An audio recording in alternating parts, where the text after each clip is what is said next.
el centro. Sí, Ana en el centro, sí. La estrella Aquí. de la tarde. Para que lo hagamos muy... Cuéntame. ¿Quieres que me vayan a una...? Ahora te va a tomar la palabra Rafael. Muy bien, Te va a dar fenomenal. la palabra y tú tienes 20 minutos. Ay, falta una P. No, del otro lado está bien. Ah, de otro está bien, vale. Vale, Sí, bueno, ven. ya. Perfecto, perfecto. Muy bien. Y ya tienes 20. Sí, ya nada más voy a hacer cositas facilitas al final. Muy bien. Primero, luego Eri, Muy bien, perfecto. luego Dani, y allá, y luego hacer preguntas. Claro, fenomenal, Sí. fenomenal. Ya se acabó el libro. Vamos a ver si de publicaciones da más para que se venda. Ah, para que se pueda... Sí. Claro, quizás aquí. Fenomenal. Pues yo he traído preparado, pero cortito, ¿eh? También te digo que Está bien, no... no me importa, mientras seas tú, Sí, es un privilegio para mí. bueno, Entonces, mejor. para mí, que me hayan hecho venir, la verdad es que están siendo felices. Rafa, Sí, Javi, ya estoy bien, gracias. Ganado.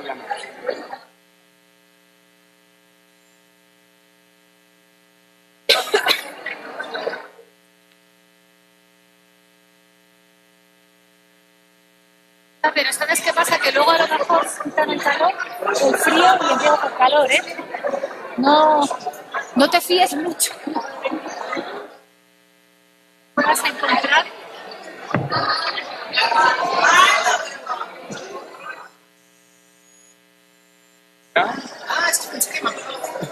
que te sientes.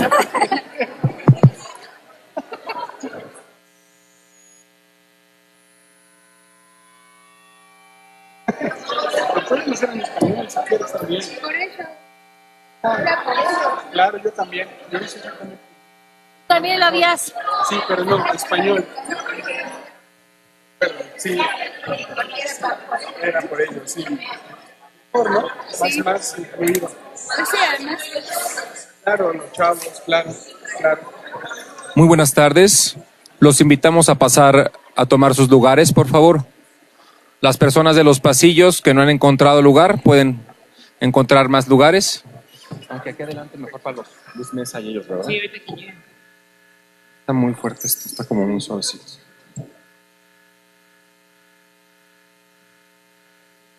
Los lugares de la segunda fila. Todavía hay lugares todavía en la segunda fila que pueden ocupar. ¿Sí suena bien? Porque están haciendo mucho escándalo. Claro.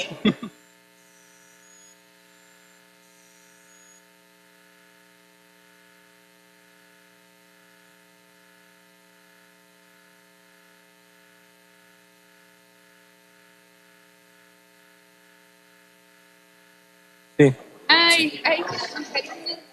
tengo reloj. Aquí tengo mi reloj. Porque cuando ya que pase todo esto, pero no sé si se quedó.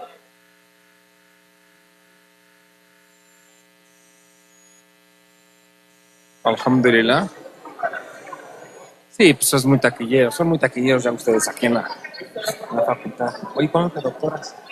Yo espero que a finales de año. Ya terminé, ahorita ya voy a empezar los trámites de titulación. Ya, qué envidia ya tener tu grado de doctor.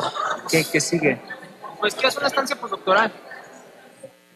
¿Perú otra vez? No sé todavía, voy a pensar. Te fue muy bien en Perú, ¿no? ¿Te gustó mucho la Me experiencia? gustó mucho. La verdad es que sí, nada más. Y es que aparte hay mucha presencia palestina. O sea, hay como un pequeño Sí, enclave no, pues palestino, es un ¿no? enclave palestino, es un enclave de migrantes, es mucho, muy interesante. Y bueno, entonces, la verdad es que me gustó mucho, disfruté mucho mi estancia en Líbano, fueron 8 meses bastante intensos, pero la verdad es que lo único que es que es excesivamente caro. Digo, tú estás en Qatar, entonces, ¿qué te puedo contar? No, pero ahí se van, ¿eh? Es pero, muy caro. Pero el Líbano...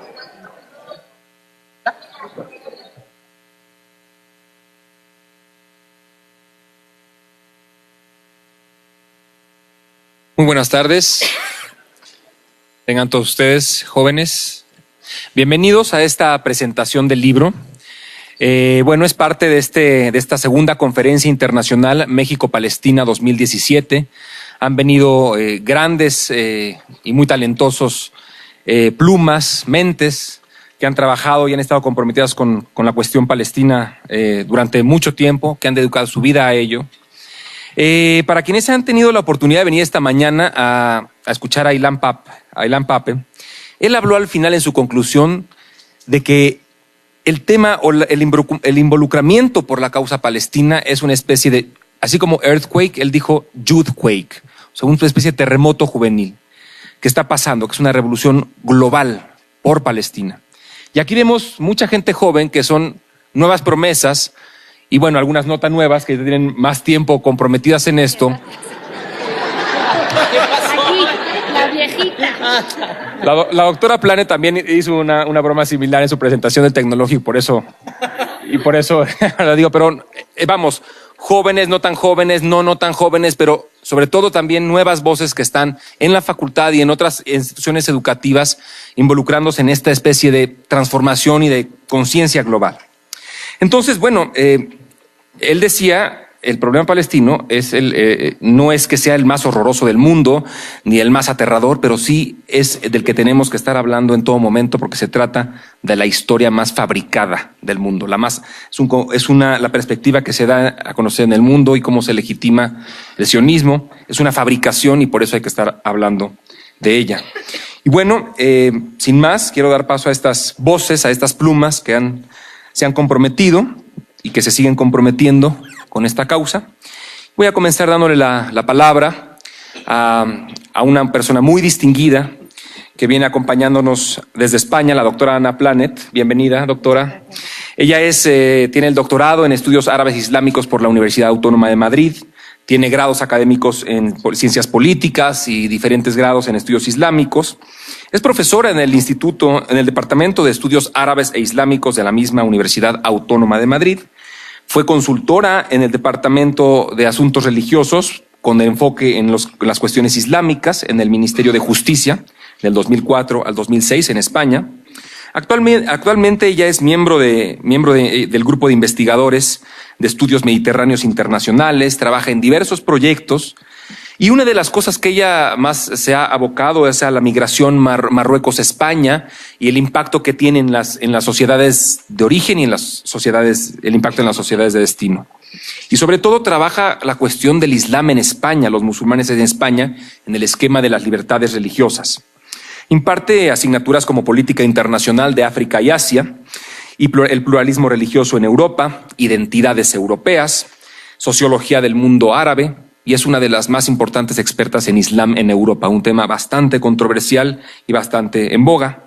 Tiene publicaciones importantes como Islam en España, el proceso de democratización en Turquía, los movimientos islamistas y España desde la victoria del Frente Islámico de Salvación de Argelia hasta la Primavera Árabe, y otro muy importante, el Occidente y la Hermandad Musulmana Egipcia después de la Primavera Árabe.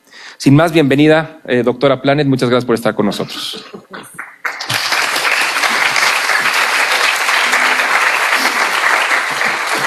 Muy buenas tardes a todos y a todas, a este distinguido auditorio. Muchas gracias, Rafael, por la presentación.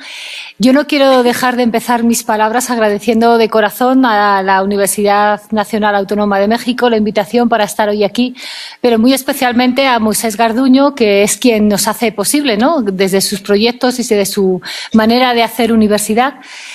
Una persona muy querida porque no hace tanto tiempo estábamos en un contexto distinto cuando él estaba obteniendo su doctorado en Madrid, donde trabajó muy duramente, donde trabajamos muy duramente, y por eso pues todavía más agradecida y más contenta de participar esta tarde hoy aquí en esta presentación de este libro que algunos ya tenéis en las manos, Pensar Palestina desde el Sur Global.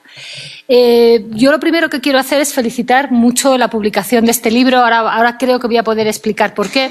Porque cuando yo he empezado a leerlo hace unas semanas, cuando todavía no estaba en este formato bonito, sino simplemente en las galeras, pues realmente me enganchó desde el inicio, ¿no? Me enganchó porque muy en el inicio hay una frase que me deja pensando y es la de que el sur no se compone por países pobres, sino por sociedades empobrecidas, ¿no?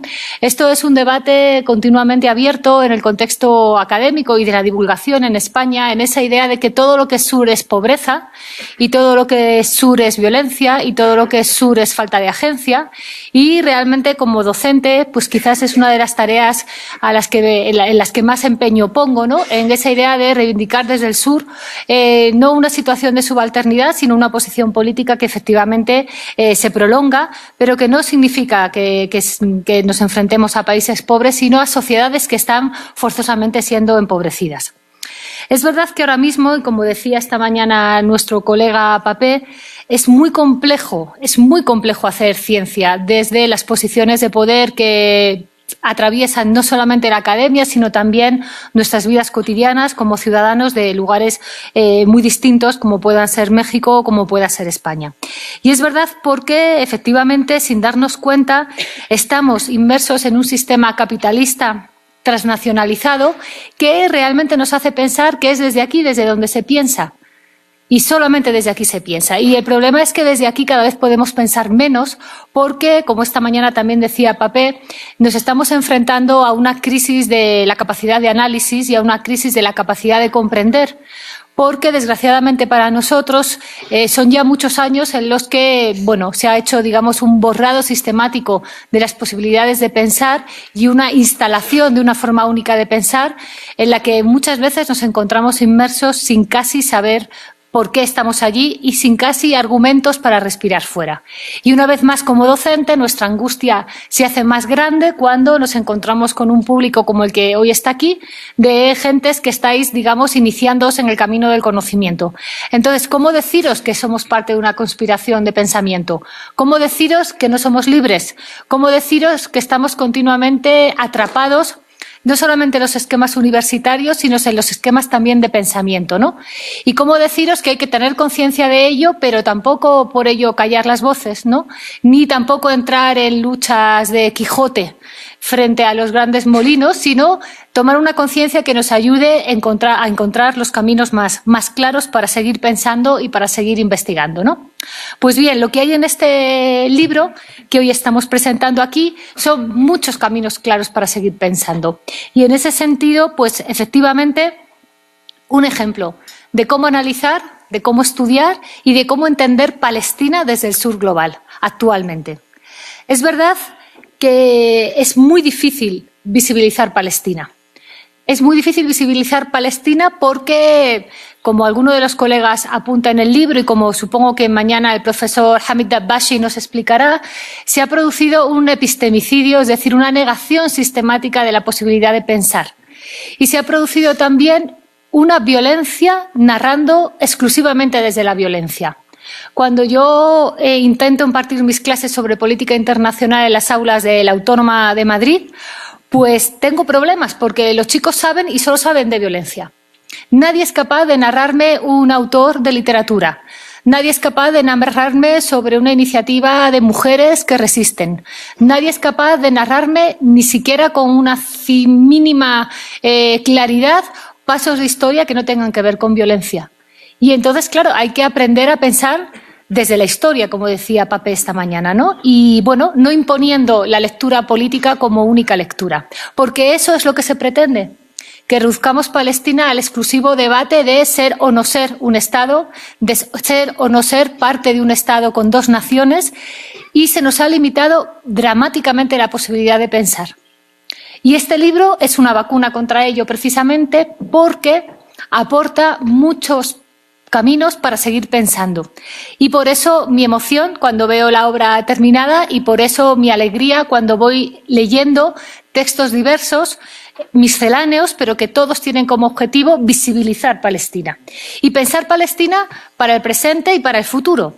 Sin revanchas académicas tampoco, no se trata de, entrar en juicios con lo que otros colegas o, desde otras academias se pueda estar haciendo, sino sentando las bases para ver cómo podemos pensar Palestina desde un contexto específico, que es el contexto mexicano, y en una lengua específica, que es el español.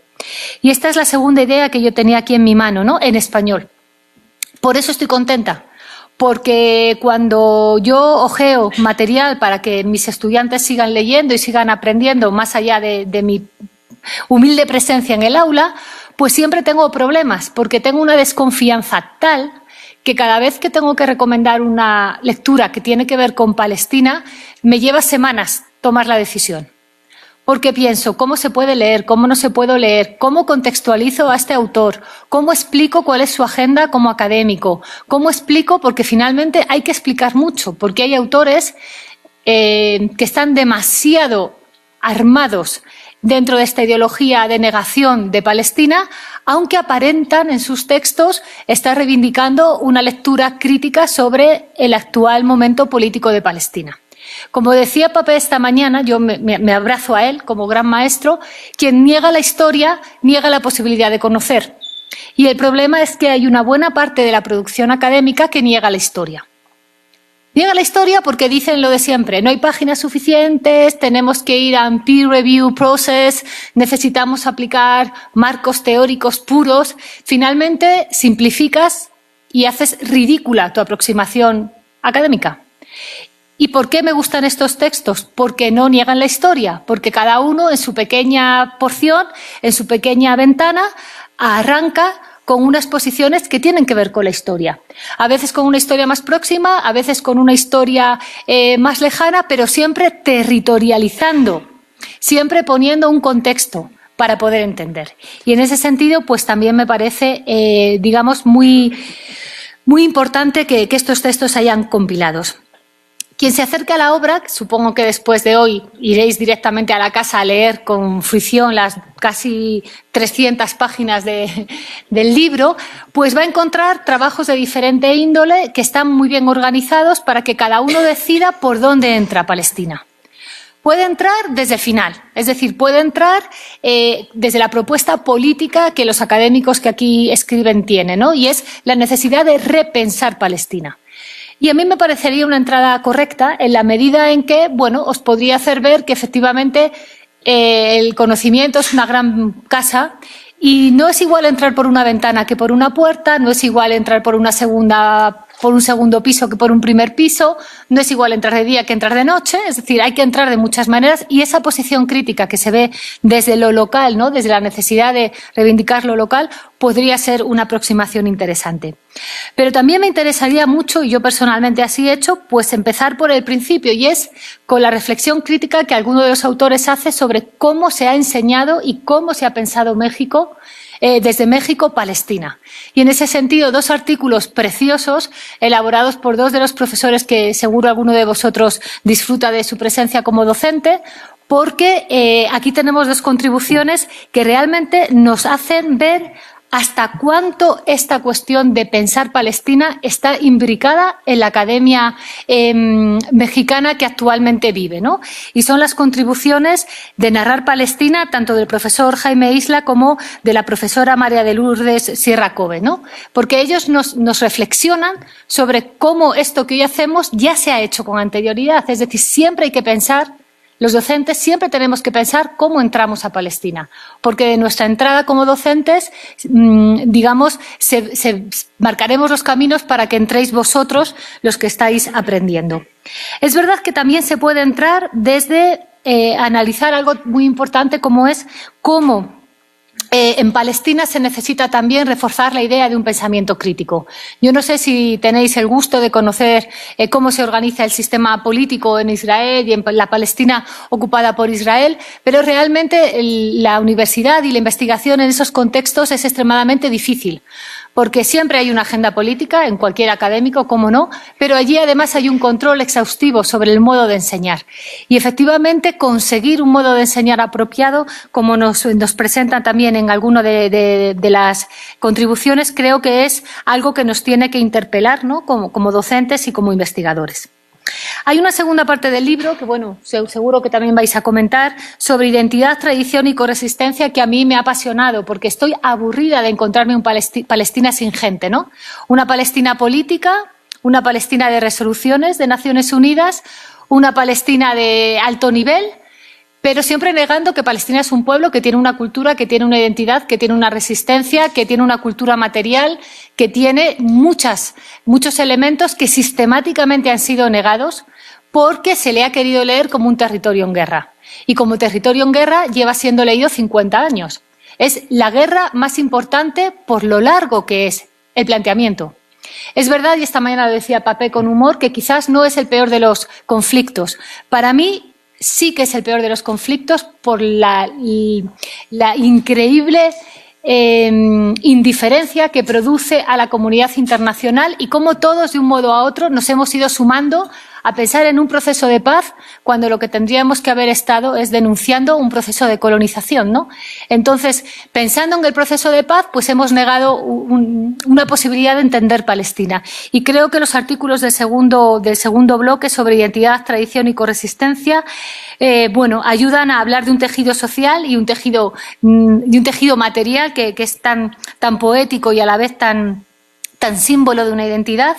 Por supuesto, las cuestiones que tienen que ver con la literatura, tanto con la poesía como con la literatura de ficción, y, por supuesto, todo lo que tiene que ver con la cultura popular y los amuletos, ¿no? Es decir, esa idea de que Palestina vive. Palestina no es una tierra vacía de gente. Palestina es un lugar que merece ser pensado más allá del Estado, más allá de ese debate de si un Estado, si no un Estado.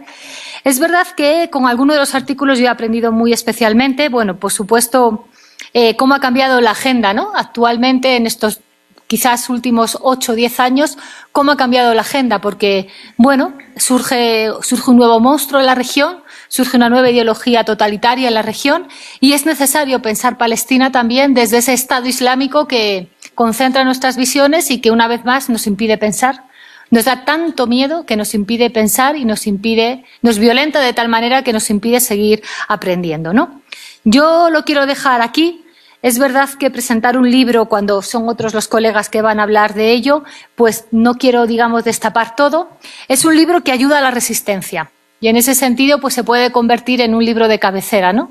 Porque ayuda a la resistencia y ayuda a la memoria, que son dos procesos que debemos tener continuamente abiertos, porque negando la memoria no vamos a ser académicos, y sin ayudar a la resistencia solidaria, no victimizada, sino solidaria y crítica, quizás sea también parte de lo que nosotros, académicos, deberíamos continuar haciendo, y sería parte esencial de lo que queremos que los que estáis aprendiendo en este camino aprendáis y os animéis a hacer. Yo lo dejo aquí. Muchísimas gracias.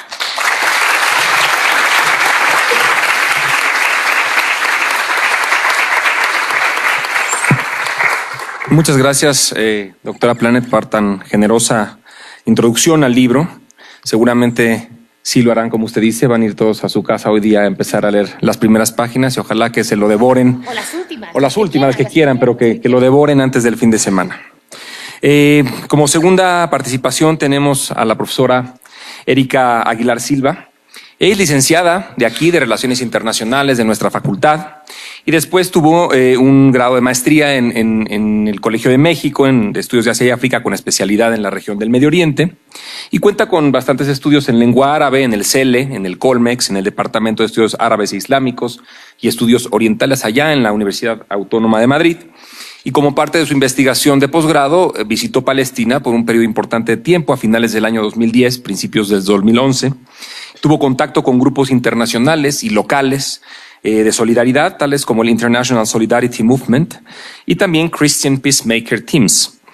Actualmente colabora como docente aquí en la licenciatura de RI y también en la universidad, como licenciatura de RI en la Universidad del Valle de México, en el campus San Rafael, en la Universidad La Salle, en el campus Ciudad de México, y también como docente de Medio Oriente aquí en la Facultad de Ciencias Políticas.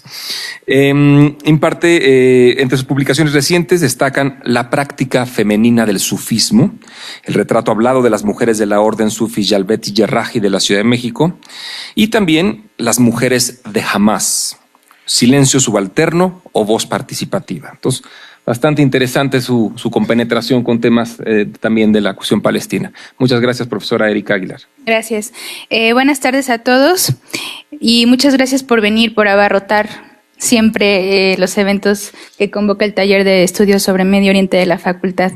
Es de verdad un placer compartir la tarde con ustedes y sobre todo pues haber disfrutado también parte de este día, haber estado en la mañana con dos grandes y admiradísimos profesores, con Ilan Papé, con Hamid Dabashi, pero también tener a nuestros profesores de los que nos hemos formado desde aquí, ¿no? Desde la facultad, desde el colegio, desde nuestro país, ¿no? Tener con nosotros a la doctora María de Lourdes Sierra Cove, al doctor Jaime Isla, al doctor Luis Mesa del Monte. Ha sido una mañana pues muy llena de muchas emociones y también de mucha satisfacción por escuchar y tener en nuestra universidad pues a todas esas mentes brillantes en los estudios del Medio Oriente en general y de los estudios palestinos en particular. Estoy muy contenta también porque después de 2 años muy intensos de trabajo del profesor Moisés Garduño, pues nosotros tenemos finalmente con nosotros este libro. Y bueno, como él pone en la presentación del mismo, pues reúne estos pensamientos desde diferentes disciplinas, desde diferentes formaciones y perspectivas que nos ayudan pues eso a complementar diferentes maneras de pensar con Palestina, como pone él en la introducción. Y bueno, por otra parte también me siento pues muy afortunada de pues primero de haber recibido la invitación para participar en el libro. Porque como le decía al doctor Moisés en algún encuentro informal, pues admiro mucho a los colegas con los que aparezco aquí, ¿no? Entonces es como todo un sueño hecho realidad, ¿no? Hablar de un tema que me ha llenado la cabeza de los últimos años y me seguirá llenando la cabeza y el corazón los próximos que me queden de vida y colaborar con estos profesores y amigos que admiro tanto y que con los que hemos trabajado en varias ocasiones y que con los que nos hemos acompañado pues en el camino, ¿no? Y bueno, también porque eso nos une un profundo interés por todo lo que Palestina simboliza en cuestiones de justicia, de solidaridad y de resistencia, por supuesto, ¿no? Yo estaba pensando que seguro nos ha pasado, sobre todo a los que pensamos Palestina desde México, que en alguna ocasión nos pregunten, bueno, ¿y por qué Palestina? ¿Y tienes ascendencia palestina o por qué te nace este interés por una cosa que estaba muy lejos y por una cosa donde, como decía la doctora Ana, pues solo hay violencia o solo se escucha de ella violencia? Y también la pregunta insistente de por qué no te ocupas de tus propios problemas, ¿no? O sea, en tu país hay muchas cosas por las que deberías tú estar preocupada y no por cosas que están sucediendo del otro lado del mundo. Y bueno, a este respecto, alguna vez escuché una respuesta, no recuerdo dónde y no recuerdo de quién, pero su respuesta se me quedó grabadísima y la he hecho mía. Y yo creo que compartimos esta respuesta a los que nos dedicamos a Palestina desde México. Ante esta pregunta de si nació en Palestina, de por qué Palestina, esa persona contestó, no, yo no nací en Palestina, pero Palestina ha nacido dentro de mí. Está conmigo y me acompañará, pues eso, el resto de vida, ¿no? Entonces, creo que, bueno, es probable que nos hayan hecho esta pregunta a los que nos dedicamos a estas cosas. Llega, no sé cómo, pero llega. Hay una persona, hay tal vez un libro, algo que nos llega en algún momento y que, pues, nos abre el camino, ¿no? Por el que estamos transitando el día de hoy. Y bueno, este libro de Pensar Palestina desde el sur global, pues como bien lo indicó la doctora Planet, pues se conforma de 4 apartados en donde se trata Palestina desde los estudios internacionales, pero también desde la pedagogía crítica, desde la educación crítica, desde la literatura, desde la antropología, ¿sí? Y todo esto se hace de una forma modesta y muy respetuosa, como también se indica al principio, ¿no? Es una pequeña muestra o pretende ser una pequeña muestra de cómo desde múltiples geografías nosotros podemos no solo acompañar Palestina, sino intercambiar experiencias con un pueblo que tiene una larguísima trayectoria y una poco documentada pero exitosa trayectoria de activismo, de crítica hacia la semiótica de la dominación y, por supuesto, como ya lo he dicho, pues de activismo. Casos como el de Palestina u otros experimentos autonómicos como Rojava también en Medio Oriente, pero también en Chiapas, México, o Cherán, México, pues nos acercan a estos ejemplos de resistencia y experimentos de autonomía, ¿no? Nos acercan a causas pues que nacen desde abajo, que son narradas y representadas por sus propios protagonistas y no por estas personas y este norte global o esta epistemología global que omite ciertas partes de la historia y ciertas prácticas cotidianas que la gente lleva a cabo todos los días, y que intercambia además, ¿no? Estos conocimientos, este vaivén de saberes, está todo el tiempo ahí en algún lugar, a veces no en espacios físicos, pero sí mentales, ¿no? En esta comunicación, en este aprendizaje mutuo de resistencias y de autonomías. Y por supuesto están enmarcadas todas pues por los procesos globales, pero asimismo ellas también pues contribuyen a la reconfiguración de las dinámicas globales, ¿no? Es una constante retroalimentación. Y esto comprueba que, como dice el profesor Hamid Dabashi, esta geografía de la liberación, como él le llama, está en proceso. Es decir, el conocimiento, los saberes, las formas de ser y de estar y de hacer se están reproduciendo no solo desde arriba, no solo desde el norte, ¿no? Hay alternativas muy desafiantes, por supuesto, como estas que estamos tratando ahora. Y algo que también, con toda humildad, con todo sinceridad, creo que está presente en el libro, es una necesidad de alejarnos o de alejar a los lectores pues de una simple romantización de la cuestión palestina, ¿no? No reproducir sentimentalismo, sino exponer de la mejor forma posible pues todas estas variables, ¿no? que encontramos cuando uno analiza el tema palestino. Por supuesto se mencionan ahí los obstáculos, las contradicciones que viven en la causa y en el pueblo palestino, se enlistan, se reconocen la multiplicidad de actores y de factores que convergen sobre terreno y cómo, como nos han enseñado nuestros profesores, el doctor Mesa, cómo tenemos que estar en todo momento mezclando, yendo y viniendo de lo local, lo regional, lo internacional, porque evidentemente todo esto está conectado y se condiciona y hace que cambien prácticamente de un día para otro y pareciera de manera inexplicable, pero no lo es, ciertas decisiones, ciertas agendas. Quiero hacer un poquito de énfasis o hablar un poquito más de la cuarta parte, que es donde participo, que se llama precisamente Palestina Global, ¿no? Y ahí se insiste que Palestina es uno de los escenarios que ha hecho posible la transición, como dice el profesor John Collins, de las localidades, de las excepcionalidades locales hacia el reconocimiento de esta relacionalidad global. Porque es cierto, Palestina ha servido como un ejemplo icónico de las catastróficas consecuencias de la ocupación israelí, de las catastróficas también consecuencias del neoliberalismo económico, como ejemplo de la creciente militarización en Medio Oriente, pero en el mundo también, y de la opresión, de la deshumanización. Eso es cierto, pero Palestina también es un tema de relevancia neurálgica porque ha servido también de ejemplo sobre todo para las ciencias sociales, en temas de justicia, de empoderamiento, de resistencia, de esperanza, de movilización social. Esto yo creo que lo ha dicho muy bien una poeta palestina que algunos ya conocerán por aquí, Rafif Ziada, cuando en su poema dice: los palestinos enseñan vida, ¿no? Y de estos mecanismos distintos desde abajo, insisto, pues de contestar y de sobrevivir, dirían algunos otros, ¿no?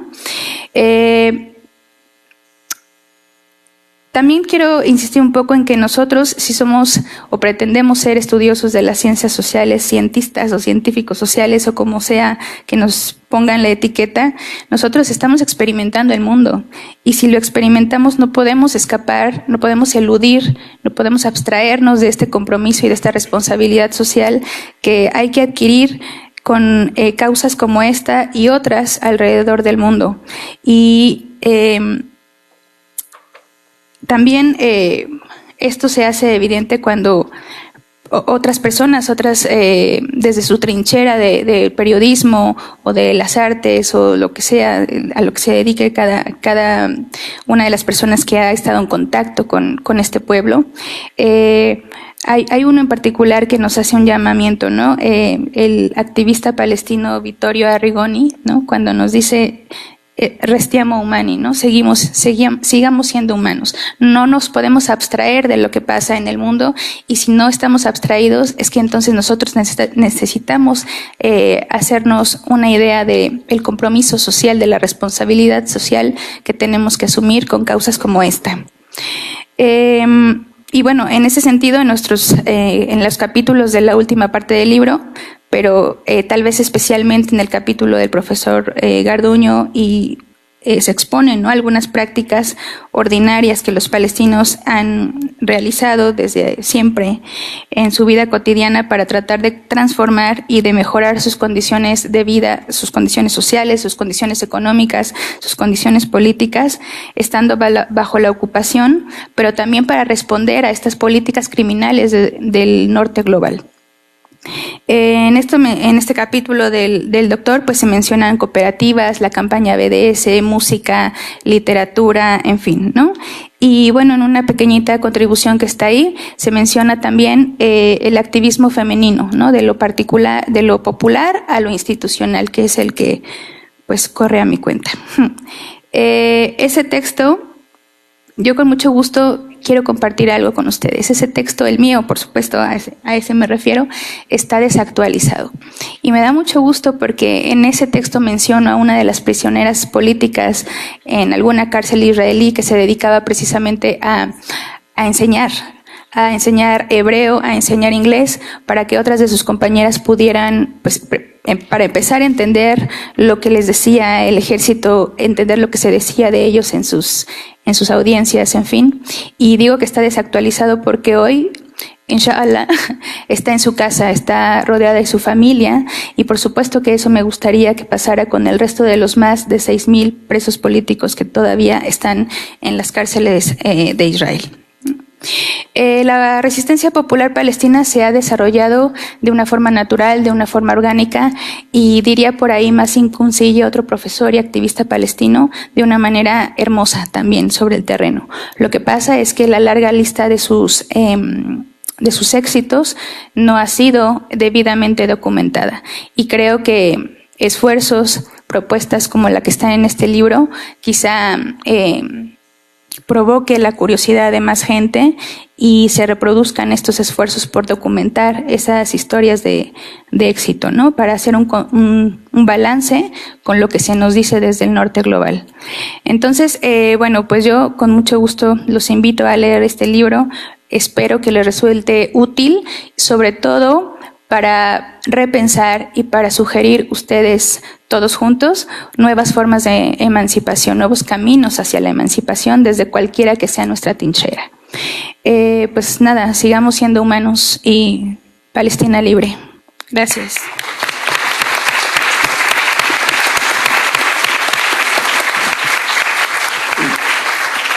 Muchas gracias, Erika, por tu emotiva participación, y muchas gracias por darnos una respuesta breve y fácil para los que también a veces hemos preguntado ese tipo de preguntas. También ha nacido en mi Palestina y creo que ya tengo una manera de responder rápida, breve y concisa. Y es que explicar Palestina es transformar conciencias, y transformar conciencias ya es una muy valiosa contribución en México.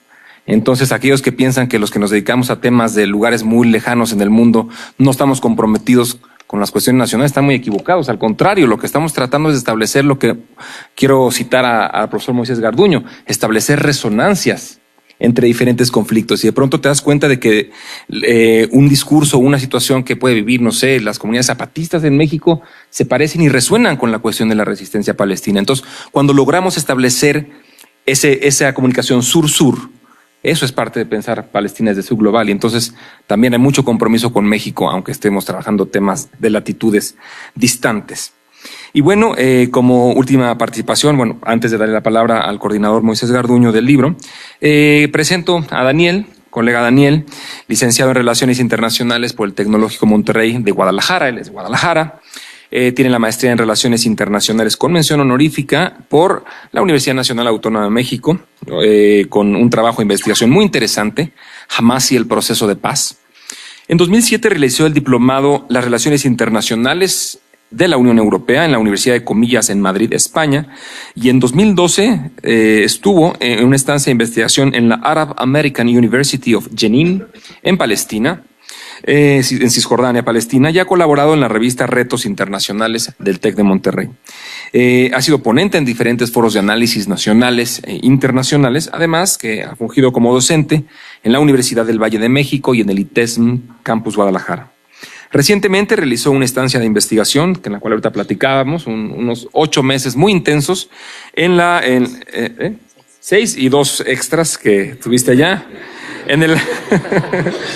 para más investigación de campo, en el Center for Arab and Middle Eastern Studies en la Universidad Americana de Beirut, Líbano. Daniel, muchas gracias. Adelante. Olvidé decirte que ahorita estás trabajando el tema de los obstáculos a la fórmula de los 2 estados en Palestina e Israel. Parte de su doctorado. Pues muchas gracias. Yo también estoy muy emocionado y agradecido. No puedo evitar unirme a las felicitaciones. Primero al doctor Garduño por la iniciativa. Este es un trabajo que, como ya lo mencionó mi compañera Erika, surge hace 2 años, cuando se presentó la oportunidad de una primera conferencia internacional México-Palestina, aquí en la facultad, donde tuvimos la oportunidad con los especialistas de nuestra facultad y pioneros de los estudios de Medio Oriente en nuestro país, la doctora Sierra y el doctor Isla, y otros colegas queridos como Luis Mesa del Colegio de México, colaborar con otras latitudes respecto al tema palestino, y me refiero a otras latitudes en el sentido de encontrar ideas de profesores palestinos, norteamericanos y de cualquier cantidad de nacionalidades. En ese encuentro se plantearon varios escenarios, se trataron múltiples temas y que ahora se ven reflejados en este texto, y creo que ahí está el germen de este texto. Entonces, pues agradecer la iniciativa. Creo que, como ya lo mencionaba Moisés, como en foros off the record lo hemos platicado, por los tiempos que pasan actualmente es muy importante entender Palestina desde otra perspectiva, romper con esas narrativas que como ya mencionaba bien el profesor Papé por la mañana, pues muchas veces, como él lo dijo, son mentiras, simples y llanas mentiras. Es decir, una narrativa más que orientalista, más que sionista, una narrativa en donde se desconoce la otredad, donde se queda con ese victimismo de una atrocidad que ocurrió en Europa, que me queda claro que ocurrió porque es imposible negarlo, pero también con una otredad que sigue viviendo los estragos de una ocupación desde 1967 y una serie de problemas desde la creación del Estado de Israel en 1948. En este sentido, el libro, y retomando las palabras de la profesora Ana, plantea una Palestina distinta a la que muchas veces se tiene en los medios de comunicación masiva, muchas veces en la misma academia, una Palestina inmersa en el conflicto, una Palestina que simplemente se puede leer y se puede narrar a través del conflicto, a través de esa binariedad entre israelíes y palestinos. Sin embargo, nos encontramos con que Palestina vive, como ya lo han mencionado los colegas de esta mesa bien. Los palestinos tienen cultura, tienen tradición oral, tienen gastronomía, tienen cualquier cantidad de situaciones que los hace mucho más que un simple pueblo que ha persistido sobre todo por la resistencia en contra de la ocupación israelí. El libro se divide en partes muy interesantes que, como ya comentó también Rafael, me queda claro que por su interés y por estar aquí van a leer y se van a comprometer a analizar esto, y que es parte de lo que nosotros buscamos como autores en este texto. Y para efectos de la presente presentación del texto, en el que agradecidamente colaboré, me centro en una parte que creo que es relevante y que actualmente se manifiesta en mi investigación de doctorado, que es algo que he venido trabajando los últimos 4 años bajo la dirección de la doctora Sierra, del doctor Isla y del doctor Mesa del Monte, así como el doctor Garduño. Y es cuáles son los problemas que enfrenta la estatalidad palestina, hacia dónde vamos con el tema de la estatalidad, porque nos hemos aferrado, y muchas veces también la academia occidental se ha aferrado a narrar Palestina a partir del proceso de paz, del proceso de paz que inicia en el 91 con la Conferencia de Madrid y con las perspectivas que planteó Estados Unidos y Occidente para encontrar una negociación justa y duradera y encontrar fin a el conflicto que muchas veces se narra como de los más antiguos del mundo de manera errónea, ¿no? Entonces, son 4 textos, incluyendo el de un servidor, que yo creo que plantean distintas manifestaciones de estos serios obstáculos que enfrenta la estatalidad palestina. Por un lado, entender lo complicado que es por la ocupación israelí desde el 67, pero por otro lado, también entender los problemas internos que se encuentran en Palestina. Es decir, y para esto voy a citar el primer artículo con el que abre esta parte del texto, que aunque yo sé que no le gusta que le eche flores, el texto del doctor Mesa, que a mí me pareció vanguardista, la verdad. Creo en lo personal es de los, sino es que el primer texto que yo leo haciendo una relación de este fenómeno nuevo también de Estado Islámico y el tema palestino. Y ahí también el doctor habla de 2 cosas que a mí me parecen fundamentales. Uno, no romantizar la causa palestina, alejarnos de esas figuras de romantización y de victimismo del que a veces se narra la causa palestina. Entender sí la resistencia, pero entender la resistencia como plural, desde distintas aristas y con una serie de movimientos y manifestaciones que son dispares y que difieren muchas veces los unos de los otros.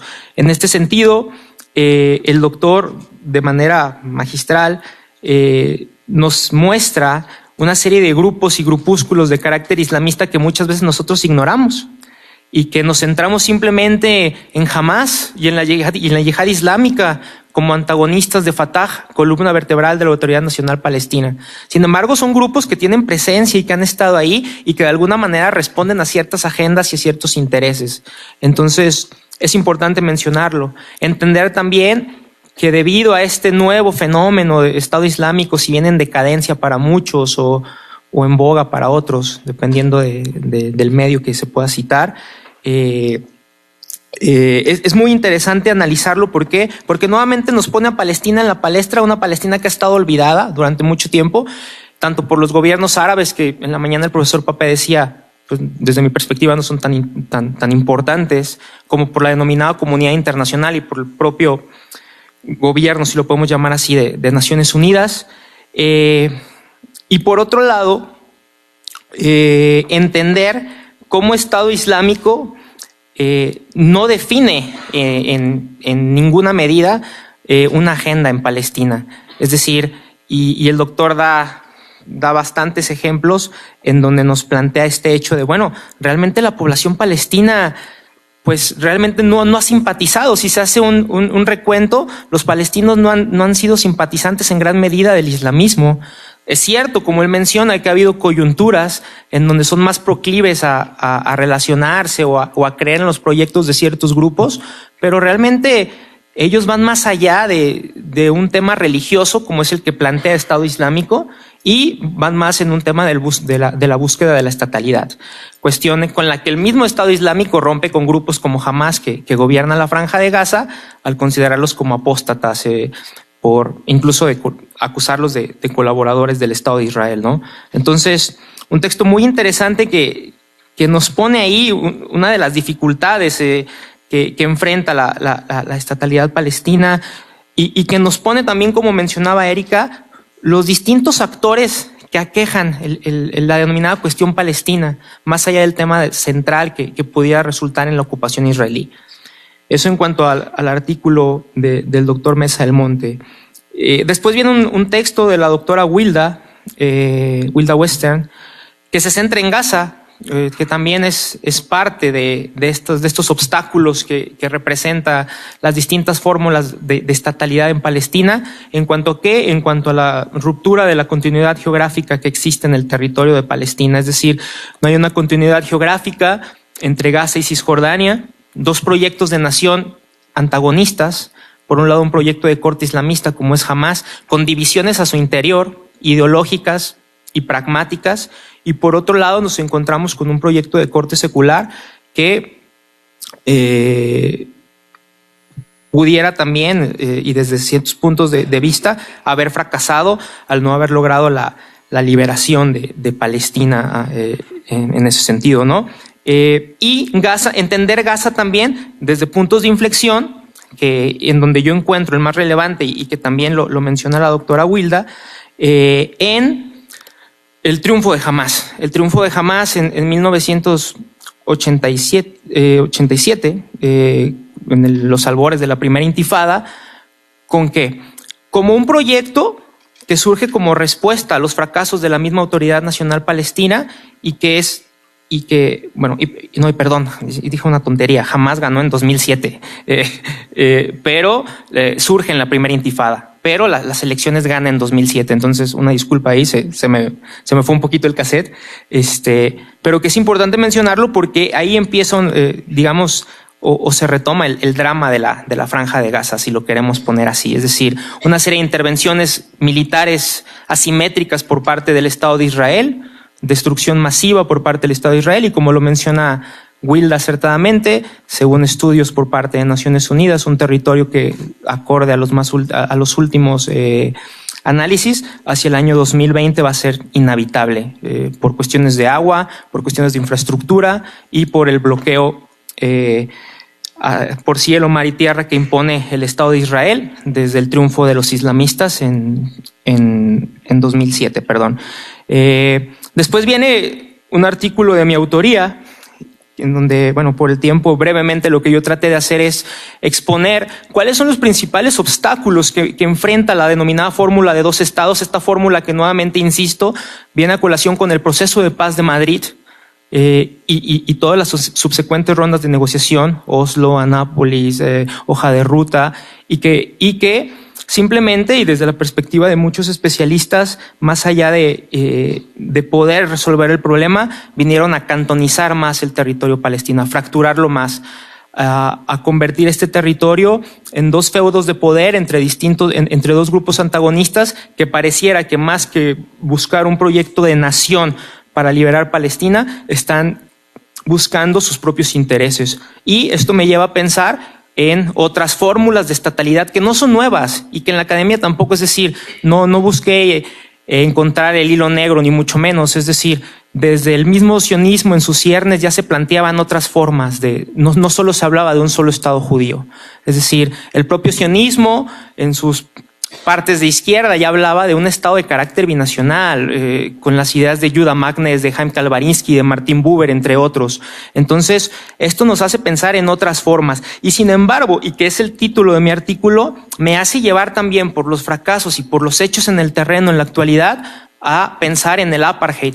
Y por la mañana una compañera preguntaba, ¿podemos hablar de apartheid en Israel y Palestina? Y de repente, ¿hay marcos legales? Sí que hay marcos legales para catalogar lo que sucede en Israel-Palestina como un apartheid, con sus reservas y obviamente con las diferencias que existen con el régimen sudafricano, pero sí que hay partes, es decir, privación del libre tráfico, por ejemplo, hacia las personas, privilegios para los ciudadanos judíos, el tema del agua y el monopolio que tiene Mekorot y cómo tiene precios especiales para judíos y precios para los palestinos, así como la distribución del agua, una serie de situaciones que hacen pensar en un tema de apartheid.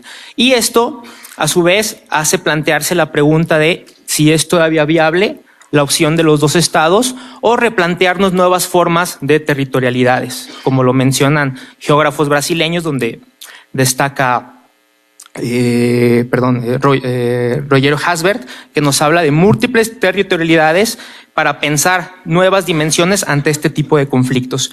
Es poco el tiempo, entonces pues los invito a que lean esos artículos. Finalmente, el cuarto artículo es un artículo muy interesante y que tuve la oportunidad de platicarlo con el profesor en Líbano, con el profesor Raya Halwani, y que varias veces entramos a ese debate, porque es un artículo de carácter ético-filosófico, en donde de manera normativa él plantea la posibilidad de un Estado único, ojo, no un Estado binacional, él hace bien clara esa definición. Él no habla de binacionalidad, habla de un Estado único en donde convivan ambos pueblos con secularidad, con democracia y con igualdad de derechos. Él mismo asume que el planteamiento que hace es complicado, por una serie de manifestaciones, tanto del bando árabe como del lado israelí. Sin embargo, lo plantea así como desde su perspectiva, como un acto de buena voluntad en donde tanto israelíes como palestinos colaborando, dejando atrás un poco el tema gubernamental, pueden lograr poder converger en el territorio de Palestina. Una posición que ha sido bastante criticada y él mismo lo asume así porque queda en buena voluntad. Sin embargo, los hechos en el terreno continúan, la política de hechos consumados sigue, la bantunización de Palestina continúa, los asentamientos no paran, los feudos de poder entre Gaza y Cisjordania siguen, la tala de olivos permanece, la demolición de viviendas, arrestos arbitrarios y cualquier cantidad de violaciones al derecho internacional, como ya conocemos por parte del Estado ocupante.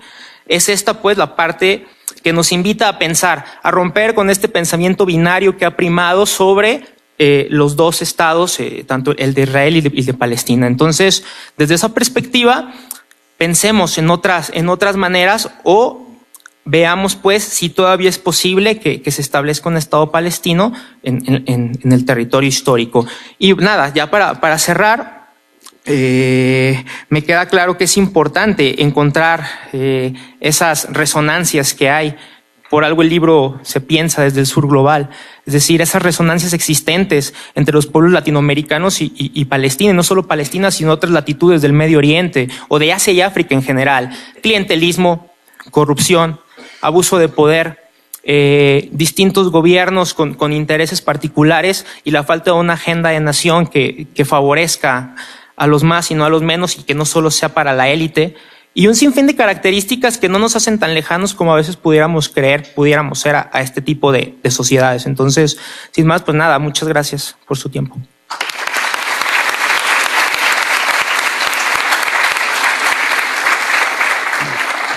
Muchas gracias, Daniel. La verdad es que desde que te conozco eres un férreo comprometido con seguir conociendo a fondo, construir argumentos muy sólidos para la cuestión y la causa palestina.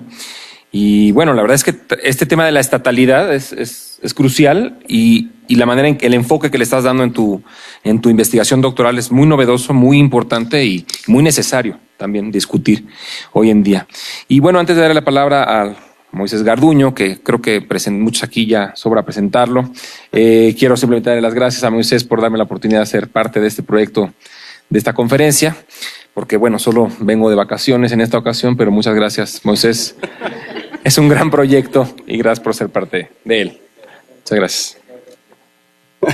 Compañeros, buenas tardes. En primer lugar, quiero darles un agradecimiento muy profundo por estar aquí, por atender la convocatoria de la presentación de este libro que pues es muy importante, por el tema, por lo que significa como trabajo, como equipo de trabajo, como resultado material del esfuerzo que hemos realizado varios profesores, y la verdad agradezco mucho el tiempo y el interés por estar aquí. Yo cuando llegué ya había una fila muy grande, ya no había más que 2 o 3 libros, pero me dice Marichel que el departamento de publicaciones ha puesto otros ejemplares por si alguien más quiere adquirirlo y si es de su interés.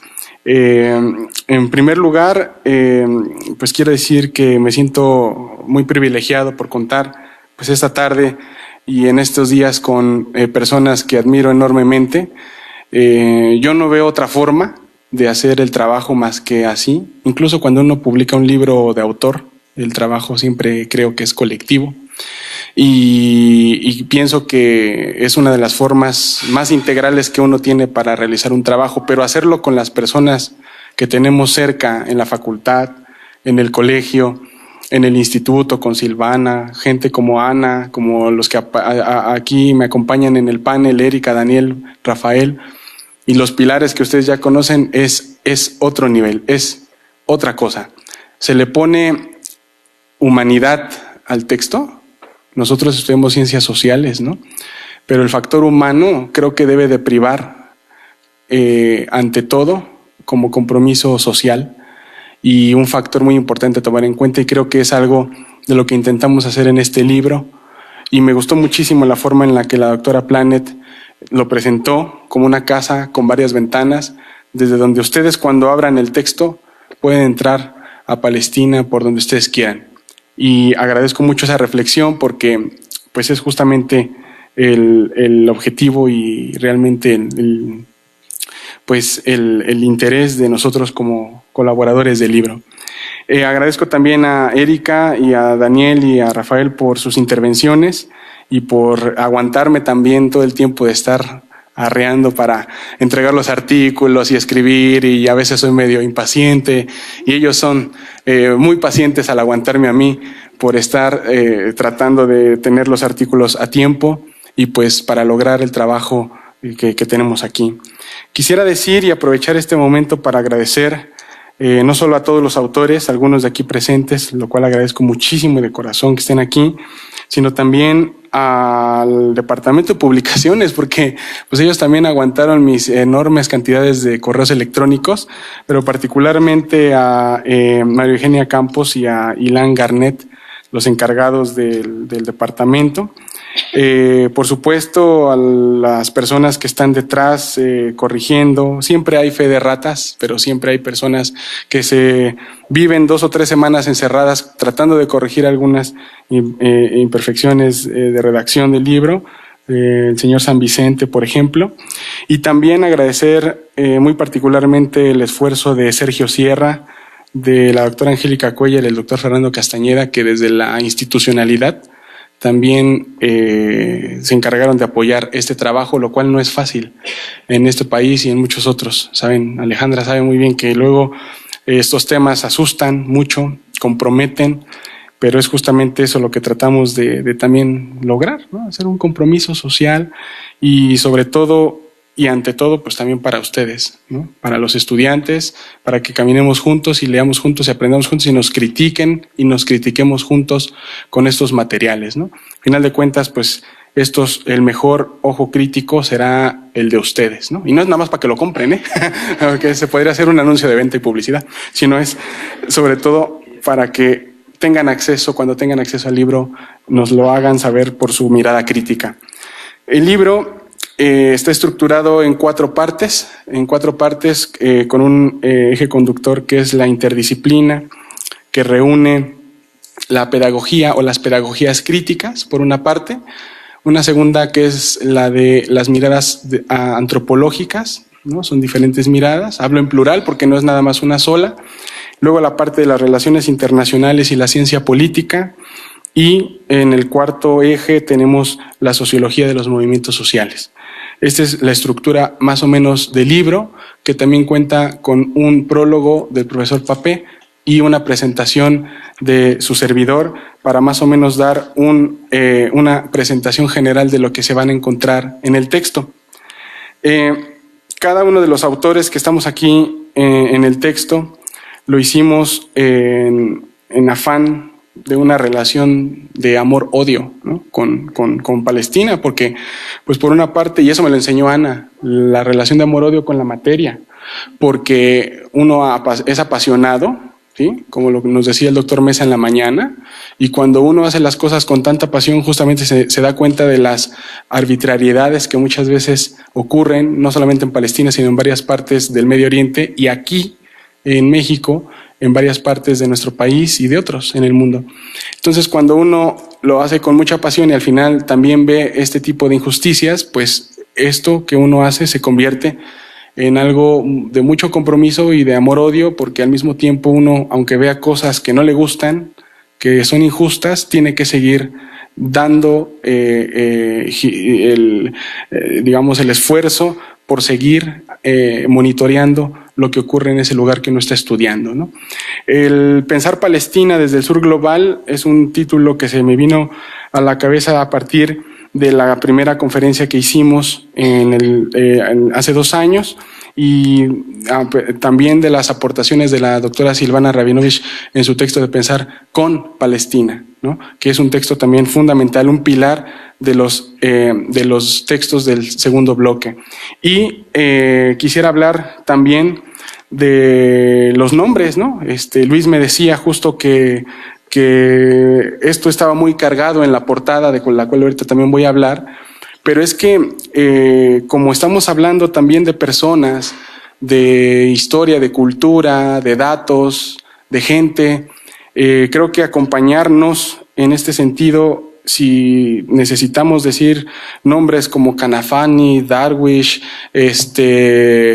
Siadeh, Borghuti, bueno, también podemos acompañarnos con esos nombres a partir de los que nosotros los leemos y sabemos de esa situación en el texto. Entonces, yo lo que quería hacer era dejar muy bien sentado la colectividad, la interdisciplinariedad y sobre todo el trabajo colegiado de este material que yo prácticamente me siento muy orgulloso por haber logrado con todos ustedes y con todos mis colegas. Finalmente, quisiera hacer una reflexión a propósito de la portada.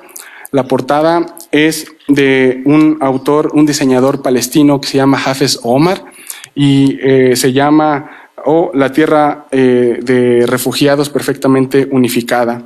Y Daniel me decía en la mañana que pues el barrio que está arriba, en gris, en rojo o en negro, puede ser cualquier barrio en donde se experimenten situaciones parecidas de marginación, de opresión o de cualquier otra forma de autoritarismo, que aunque no va a ser igual que en Palestina, va a tener resonancias justo por la labor de resistencia que mencionaba Ana, que mencionaba Ilan en la mañana, y que pues también queremos colaborar con ella desde este material. Entonces, esa es la razón por la cual hemos escogido esta portada, que pues prácticamente ya había salido en pósters anteriores por parte del mismo diseñador y amablemente nos dio el permiso para contar con su trabajo de manera gratuita, libre y con el compromiso justo de seguir analizando y pensando críticamente a Palestina. En el libro no es un panfleto de propaganda, no es, aunque el color es rojo y negro y lo vean como si nos fuéramos a huelga, ¿no? No es un panfleto, hay temas que se tocan con profundidad como la división intrapalestina, la corrupción que hay también en las élites de Fatah, de Hamas, o por supuesto también las injusticias que hay con respecto a palestinos que viven en territorios ocupados por Israel, las cuestiones de corrupción que hay en el establishment de Netanyahu y otros temas muy sensibles que podremos debatir críticamente con Palestina y este texto. Y no me queda más que agradecer nuevamente, decirles que de corazón es un privilegio. O sea, trabajar con Jaime como responsable del proyecto ha sido algo fenomenal, he sentido el respaldo como pocas veces de trabajar en colectivo, porque pues yo creo que eso es lo que más debemos de resaltar en este sentido. Les agradezco también a cada uno de mis estudiantes que han estado conmigo, ¿no? Están mencionados en el texto, todos ellos en los agradecimientos, porque pues yo no sé qué haría sin ustedes, compañeros. Entonces les agradezco muchísimo por estar aquí y vamos a abrir una ronda de preguntas si les parece bien, ¿eh? Muchas gracias.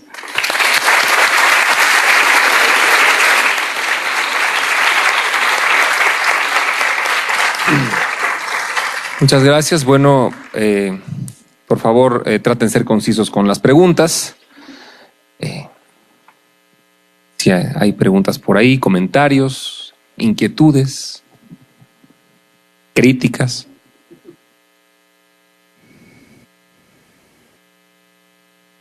Sugerencias.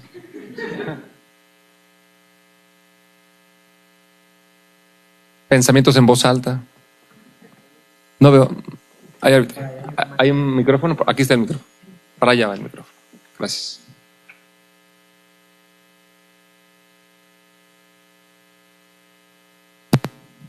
Y bueno, saber dónde vienen, qué estudian, quién los manda. Ahí sí.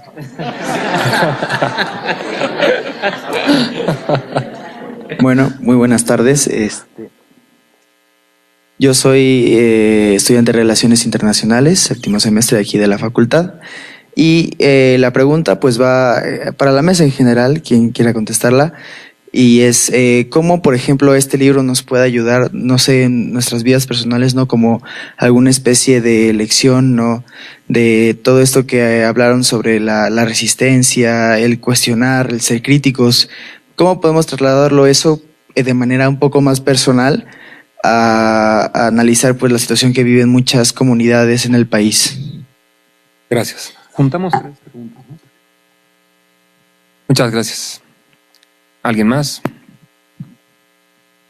Acá la compañera y luego Gaby. Hola, yo también soy estudiante de Relaciones Internacionales aquí en la facultad. Tengo dos preguntas.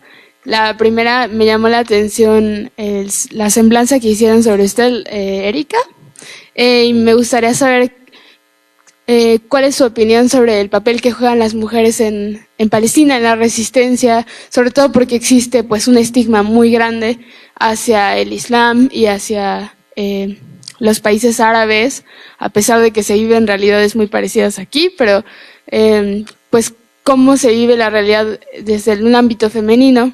Y la otra es, si pudieran comentar cuál ha sido la relación entre México en los últimos años con Palestina. Creo que este libro abre también esa pregunta, ¿no? Pero creo que no se discute tanto. Muchas gracias. La compañera aquí en primera fila tenía una pregunta también.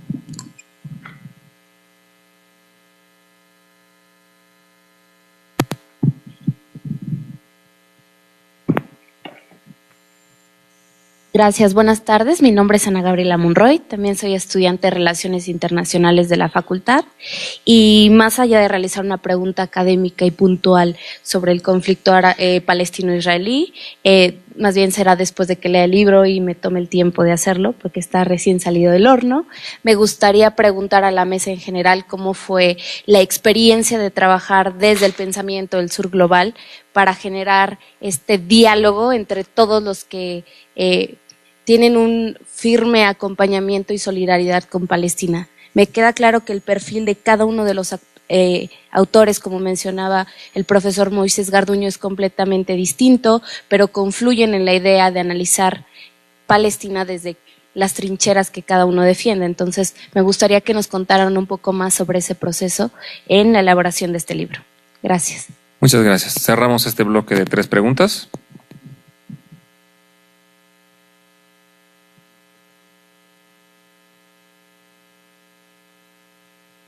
Sí, como yo no soy autora, me permito contestar solamente a la primera pregunta, ¿no? Que decía el compañero ahí arriba, ¿para qué nos puede servir? ¿Cómo podemos utilizar este libro, no? Pues para mí este libro es contra el memoricidio. Realmente, es un libro contra el memoricidio. Porque sobre todo, a ver, yo soy politóloga de formación y arabista, en estudios árabes e islámicos, y la verdad es que gasto mucho tiempo intentando reflexionar y hacer que otros reflexionen sobre esa colonización del pensamiento, ¿no? Y sobre esa parte tan importante de colonización del pensamiento que nos hace creer realmente que la civilización islámica es la culpable de todos los males, ¿no? Es como mi trinchera, ¿no? Como decía la compañera. Entonces, esto sirve como para las dos cosas. Es el memoricidio, contra el memoricidio, o sea, dejemos de pensar en una Palestina que no existe, pensemos en una Palestina que existe, más allá de cuál sea la forma política que finalmente se consiga, ¿no? Pensemos en que Palestina existe y siempre ha existido y siempre va a existir. Que no nos nieguen, que no sea una cuestión de conflicto. Palestina está. Otra cosa es que no tenga ni la forma política, ni la forma legal, ni las posibilidades de desarrollo que a muchos de nosotros, romántica o no románticamente, en términos de justicia internacional, nos gustaría. Pero Palestina existe y en ese sentido, pues empezad con esa idea de memoricidio. ¿Por qué? Porque entendiendo que desde el mundo en el que vivimos son tantos los memoricidios, es como podemos usar esto, ¿no? Y caminar diciendo, a quien le nieguen la voz, pues yo le doy la voz. A aquello que me dicen que no existe, yo resisto a decir que no existe. Y si me dicen piensa en este sentido, pues yo diré, no voy a pensar en ese sentido, yo voy a seguir pensando desde la trinchera de lo que es el pensamiento. Es extremadamente complicado y es casi suicida en la academia. También os lo diré, ¿no? Es un contexto diferente como es el español.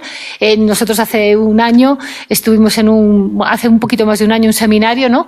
Valorando el coste personal que tenía para muchos de nuestros colegas el haber determinado su vida académica en torno a determinadas posiciones de investigación, ¿no? Y el coste que en muchas ocasiones tiene.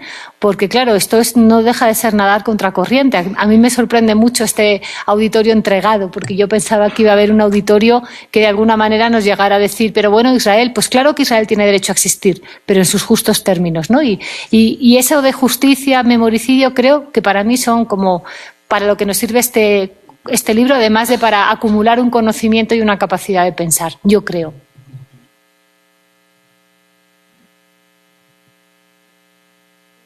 Muchas gracias por la pregunta. Voy a aprovechar para contar un poquito más cómo está estructurado ese capítulo y de lo que trato de contar ahí.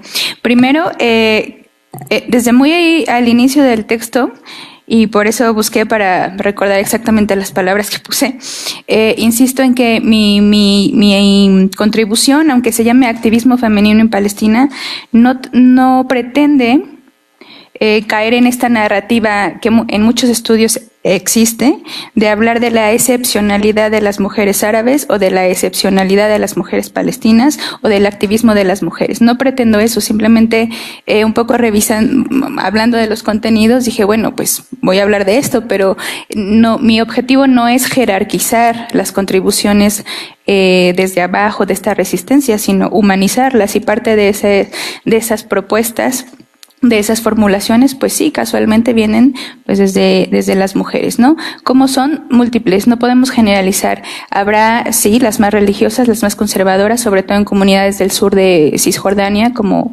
Hebrón, pero habrá quizá chicas que rompan con este estereotipo que se nos ha dicho de cómo son las mujeres árabes o cómo son las mujeres musulmanas, ¿no?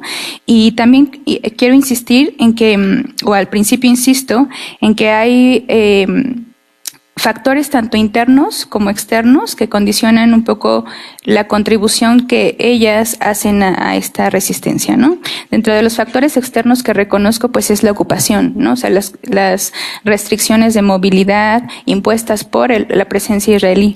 Pero dentro de los factores internos que reconozco como tal vez limitantes a su activismo es este sistema patriarcal, que no es único de Palestina, que no es único del Medio Oriente, y que nosotros desde México, desde la Ciudad de México, podemos entender muy bien y también pues reconocer estas resonancias como se ha dicho en la mesa, ¿no? Lo que hago después es dividir un poco el activismo popular, el de las calles, el que viene desde el barrio, desde acciones que quizá nos podrían parecer pues muy insignificantes, pero que para ellas no lo son, porque precisamente están desafiando esta estructura patriarcal que pretende limitar su visibilidad o la visibilidad de sus contribuciones, ¿no? En lo popular, por ejemplo, hablo de clubes de chicas que pasean en bicicleta, y que obviamente eso es mal visto por esta sociedad construida desde este sistema, ¿no? Hablo de mujeres que manejan autos de carreras, que aquí Nofret anda por ahí, las conoce muy bien, las Speed Sisters, ¿no? Ya tienen un documental, pueden checar ahí en YouTube, Speed Sisters, y que eso también rompe con esta estructura patriarcal, pero a la vez está desafiando, o sea, se combina estos dos factores que yo pongo al inicio, ¿no? Porque obviamente ellas no pueden salir a las competencias en la región, no pueden viajar a Israel, tienen estas restricciones, ¿no? Y están acompañando esos dos factores que yo pongo al inicio, ¿no? Hablo también del periodismo de a pie, hablo también de estas presas políticas, de que se les acusa, cómo son tratadas, las dinámicas que desarrollan dentro de la cárcel, donde se supone que están en un lugar en el que ya no pueden estar activas, ya no pueden contribuir a esta resistencia, pero que sin duda lo hacen, como en el caso de la maestra que hablaba, ¿no?, en la presentación. Hablo también de mujeres que forman parte de colectivos de diversidad sexual. Hablo de la contribución femenina a la campaña de boicot, desinversiones y sanciones. Hablo de mujeres que pescan en la Franja de Gaza, y no lo quiero manejar como algo excepcional, es algo que las condiciones han forzado, ¿no? Esta chica de la que hablo, por ejemplo, de la pescadora en Gaza, pues bueno, es que su padre está imposibilitado de salir a realizar esta actividad, ella tiene que mantener a sus familias, en fin. Y aunque cuento un poco de la historia de vida de cada una de ellas, insisto, el punto no es romantizar y no es caer en sentimentalismo, sino simplemente exponer prácticas cotidianas que están desafiando lo interno y lo externo. Luego en lo institucional, pues me baso mucho también en estudios de la doctora Wilda Western, que como dijo Daniel, aquí aborda el tema de la Franja de Gaza. Me apoyo en ella para recapitular la cronología larga también de activismo femenino desde las instituciones, ¿no? Desde la Organización de la Liberación Palestina, desde la conformación del Consejo Legislativo Palestino, en fin, desde los partidos políticos que participan participan en las elecciones. Y a ese respecto, uno de los temas más interesantes, al menos así lo creo, es el nacimiento de 2 partidos políticos exclusivamente de mujeres. Y nuevamente, no por defender férreamente esta separación, ¿no? en géneros del activismo, sino porque me pareció una acción muy hábil, habiendo estudiado las lagunas de las leyes electorales palestinas y viendo desatendidas quizá algunos temas que para ellos son prioritarias, pues aprovechar ese vacío y enlistarse y formar 2 partidos políticos exclusivos de mujeres, que regresando, intentando ser críticos y no romantizar y pelearnos con estos temas que nos apasionan, al final cuando uno lee sus propuestas, pues quizá nos quedan a deber un poco, ¿no? Y aquí lo digo también, no sé si estoy cometiendo violencia epistemológica y si estoy reproduciendo este pensamiento del norte global, pero bueno, ya quedarán ustedes también hacer esa revisión de sus propuestas y ver si es una contribución distinta o si no, o si están reproduciendo ellas mismas el sistema patriarcal del que forman parte, como pasa también en muchos otros lugares del mundo y en México también. Entonces, bueno, más o menos de eso, así se conforma el capítulo, de mostrar diferentes acciones llevadas a cabo por mujeres y de exponerlas también como una forma más de contestar este régimen de pensamiento, sí, del norte global y de un norte global del que Israel obviamente pues forma parte, ¿no? Y que condiciona su capacidad de agencia, su capacidad de acción. De su experiencia, yo creo que el coordinador planteó un poco primero la experiencia que fue trabajar con tantas voces y con tan distintas maneras de pensar. Entonces, a ver, Moy, yo creo que tú primero. Bueno, voy a ser muy sincero, voy a tratar de juntar la primera pregunta. Bueno, la experiencia fue y ha sido muy rica porque no es una experiencia terminada. De hecho, esa es la idea, ¿no? De continuar. Tal vez la primera conferencia que fue hace 2 años y ahora la segunda tal vez pueda seguirse haciendo de manera bianual y podamos ir haciendo esto como un monitoreo, como algo, pues digamos, interno de la facultad y a la vez abierto a las personas con las que mantengamos el contacto y nos visiten, como es el caso de esta vez.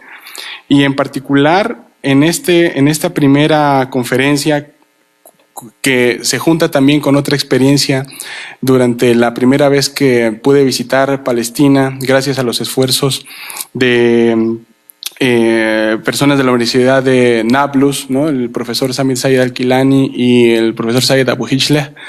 Estos contactos me permitieron entablar un diálogo y pensar que probablemente deberíamos de materializar algo, porque de esa conferencia que se llamó Global Palestine aprendimos de la política del hacer algo. Ellos hablaban mucho de la política de hacer algo, ¿no? Y a lo largo del capítulo se mencionan varias formas de resistencia cotidiana, local, que han sido tomadas desde la vida del día a día hasta el ámbito internacional, donde hemos podido aprender muchas cosas de la forma de sobrevivir, no solamente en territorios donde el Estado, digamos, ha fallado, sino donde nunca ha existido, ¿no? Y si buscamos territorios donde el Estado no ha existido, pues vamos a encontrar muchos en el planeta, muchos, en las montañas, en la selva, en muchos lugares donde particularmente los colegas antropólogos tienen etnografía y tienen mucho que decir a los internacionalistas que estamos obsesionados con el factor externo y que estamos con el Estado, justamente, ¿no? Entonces de esto yo aprendí de esa primera experiencia y voy a ser muy honesto y con esto que voy a decir porque durante la organización de la conferencia en México, yo estaba pasando por una situación difícil en el sentido de que mi padre estaba hospitalizado, ¿no? Y a final de cuentas, ustedes se dan cuenta que tengan el libro, hay 2 dedicatorias del libro. Una es a mi padre y la otra al pueblo palestino, ambas con respeto y solidaridad por todo lo que nos han enseñado, ¿no? Y particularmente, como responsable del proyecto, pedí permiso a algunos colegas de hacer esta dedicatoria y ellos lo concedieron. Entonces, es un libro lleno de mucha sensibilidad, de mucha humanidad y sobre todo de muchas cosas como las que dijo Luis Mesa, de superación. Y también de resistencia, pero de análisis. Y aquí viene algo con lo que podemos aprender, justo con lo que decía la primera pregunta. El pensamiento crítico nos permite siempre no casarnos con las posiciones binarias, ¿no? Sunna, Shia, árabe, persa, Palestina, Israel. Permite romper la mayor parte de las construcciones binarias que a los medios de comunicación les encanta, ¿no? Porque como tienen tiempo y quieren rating, les encanta presentar las situaciones conflictivas en sistemas binarios. El pensamiento crítico ayuda a romper y a pensar por nosotros mismos escenarios alternativos a los que se nos presentan. Entonces, si uno es crítico en su vida personal, va a poder ser original, creativo, autocrítico, reconocer sus propias debilidades, sus fortalezas y también aprender de la gente que a uno le rodea, ¿no? Entonces pienso que eso es algo que podemos sacar de Palestina a lo personal, ¿no? De lo local a lo personal y aplicarlo a nuestra vida cotidiana, ¿no? Finalmente yo nada más quisiera decir que en el ámbito, digamos, de la experiencia de escribir esto, he hecho muy buenos amigos, muy buenos colegas y sobre todo he aprendido a trabajar con tiempo y con autocrítica. Y eso es algo que valoro mucho por las enseñanzas de cada uno de ellos y esta experiencia yo creo que me deja otro reto para ver qué es lo que se puede seguir haciendo con Palestina. Eso yo podría decir al propósito de las preguntas.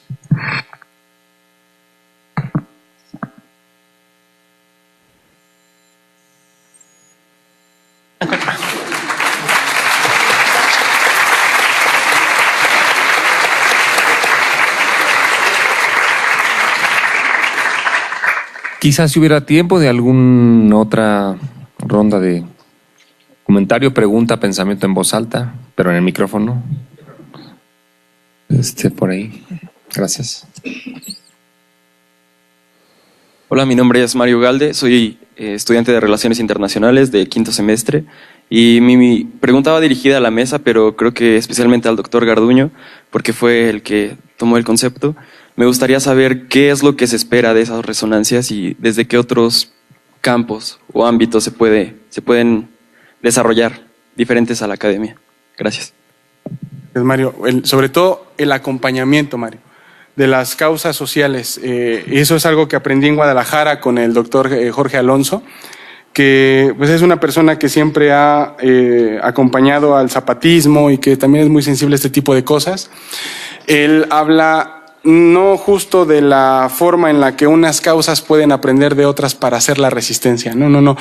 A lo mejor lo pueden hacer y por supuesto que lo pueden hacer, pero sobre todo el acompañamiento que se pueden dar y la fraternidad de las causas, ¿no?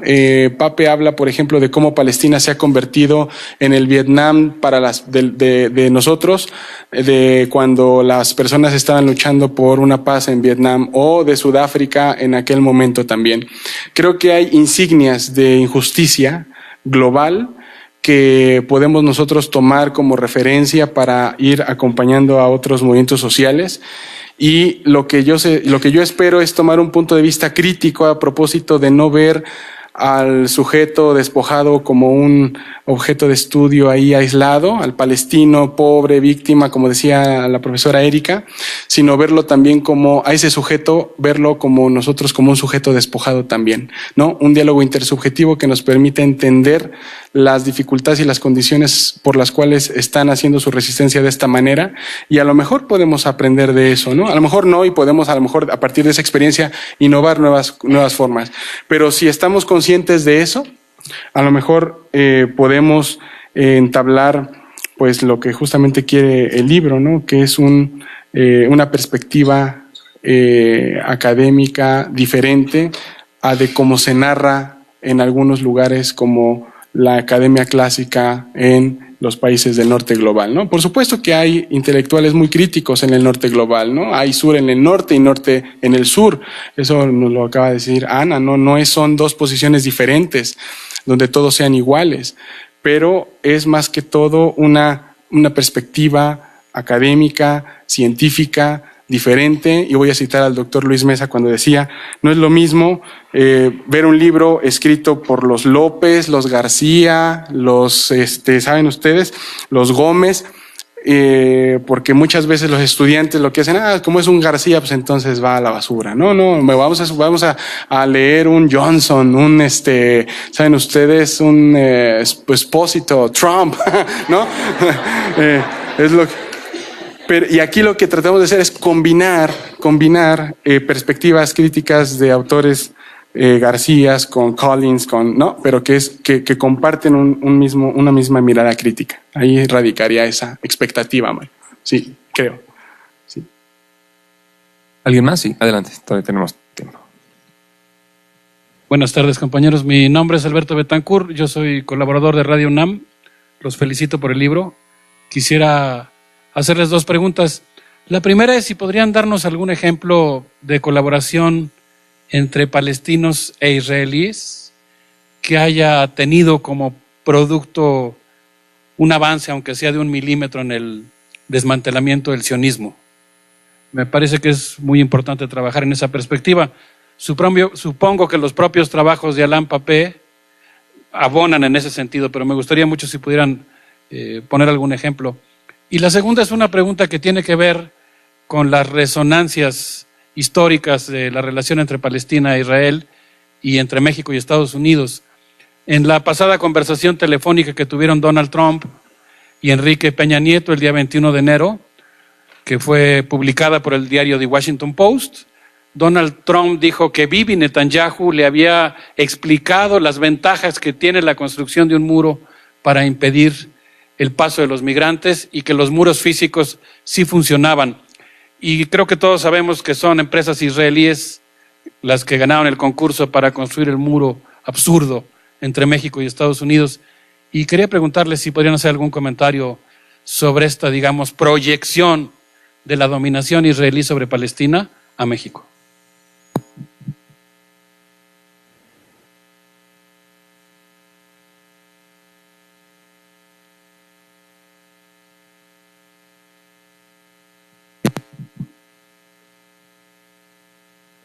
Gracias.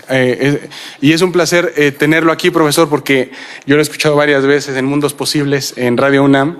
Usted es muy y la verdad me honra también tenerlo aquí en la distinguida audiencia. Por ejemplo, hay una página que es de Jewish Voice for Peace, en donde se documentan varias formas de coresistencia y donde particularmente son las mujeres israelíes, algunas de ellas, y palestinas, otras de ellas, las que encabezan marchas por la paz, por las muertes de sus hijos en el conflicto, por ejemplo, ¿no? Y en esa página podemos documentar algunas de esas marchas que se han hecho.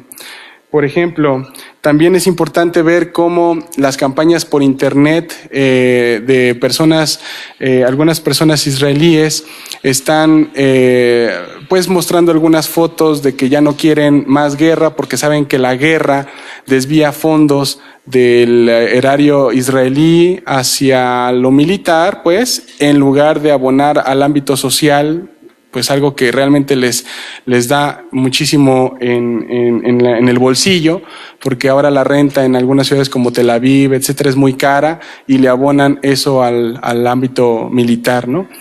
Hay una crítica que se le podría hacer también a muchas de estas personas, porque cuando salieron las protestas populares en Tel Aviv, nunca se puso en tela de juicio la ocupación israelí, ¿no? Son pocas, pero hay, ¿no? Hay formas de resistencia. Pero lo más importante que rescato es que ahora, y voy a citar al doctor Jaime Isla, uno puede hablar de manera más abierta sin ser tachado directamente de antisemita, ¿no? Lo cual ya sabemos de antemano que es un error, pero hace unos 30, 40 años si uno hacía un evento sobre Palestina, inmediatamente era boicoteado, era invisibilizado, era tachado de antisionista, y ahora podemos tener esa libertad. Y gracias a esa apertura hemos tenido justamente algunas muestras de estas evidencias que hace la sociedad, ¿no? Son solo para hacer algunas. Una segunda la vamos a encontrar en el libro mismo, por ejemplo, Sharaka, que es una cooperativa liderada por Aisha Mansour, otra mujer, ¿verdad? Palestina, que es una de las que coopera o trata de hacer, digamos, trabajos agrícolas autosustentables, donde trata de convencer a las mujeres israelíes que ya son sus clientes, algunas de ellas, de comprar productos orgánicos en lugar de comprar productos producidos por Israel en granjas con fertilizantes, con pesticidas, etcétera. Y son formas de colaboración también. Y a propósito del papel de la sociedad palestina, también es importante visibilizar no solamente la parte del muro que comenta usted bien, sino sobre todo la cooperación que hay entre los gobiernos, el armamento que utiliza México o que ha utilizado México para hacer algunas labores de represión en Chiapas, en Oaxaca, en Guerrero, no solamente viene de Estados Unidos, sino también tiene las insignias de Made in Israel. Y todo esto está documentado. Aquí hay una gran bibliografía que vamos a compartir. Leila Quikiewicz, el mismo John Collins, tienen estos formatos que son justamente sacados de fuentes palestinas, de periodistas que arriesgan su vida, ¿no? Sacando la información. Una de ellas es Amira Haas, por ejemplo, israelí, que vive en Ramallah y que vive entre Ramallah y Gaza, haciendo reportajes sumamente contundentes con información muy importante para ver qué es lo que ocurre en Gaza con los túneles, con las fuerzas de ocupación, etcétera, ¿no? Por cierto, mañana vamos a tener un Skype con ella y va a ser muy valioso contar con su presencia para ver qué es lo que nos dice Amira en la mañana por Skype a las 11 de la mañana. Por el momento, ¿no? Pero sí hay varias formas, aunque están también muy invisibilizadas, porque a los medios de comunicación pues les interesa justamente lo contrario, ¿no? Cuántas muertes, cómo mueren, etcétera. Gracias, profesor. Tenemos tiempo a lo mejor de una o unas dos más. Ok, bueno, yo rápido trataré de ser breve. Muchísimas gracias por el libro.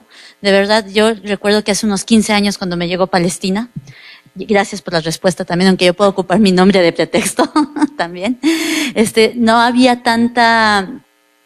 Siento que yo me sentí un poco más perdida, más sola, como no sabía dónde buscar sobre el tema que no fueran los medios de comunicación y por supuesto todo lo que esto conlleva, ¿no? Que había poca información, no es la misma información de las agencias, etcétera. Entonces es una narrativa que se repite, que no es crítica. Entonces agradezco que hagan este esfuerzo por hacer algo desde abajo, pero desde abajo no victimizando justamente, ¿no? Y entonces mi pregunta va más a, nada más que como yo no soy internacionalista, a lo mejor me meto en un problema, quien me pueda responder, está bien, justamente cómo este libro también puede ayudar a, no nada más sensibilizar a todos estos alumnos, que yo también veo cada vez más interés en la población mexicana, de comprender qué es lo que está pasando en esa región, de qué es lo que está pasando con los palestinos, pero cómo a sensibilizar al gobierno, ¿no? Porque justamente, además lo acaba de decir el doctor Moisés, también Pegasus, ese software con el que estuvieron espiando a periodistas y activistas, está hecho en Israel, y Cemex también pone su cemento para el muro entre Cisjordania y bueno, para dividir Cisjordania de los israelíes, ¿no?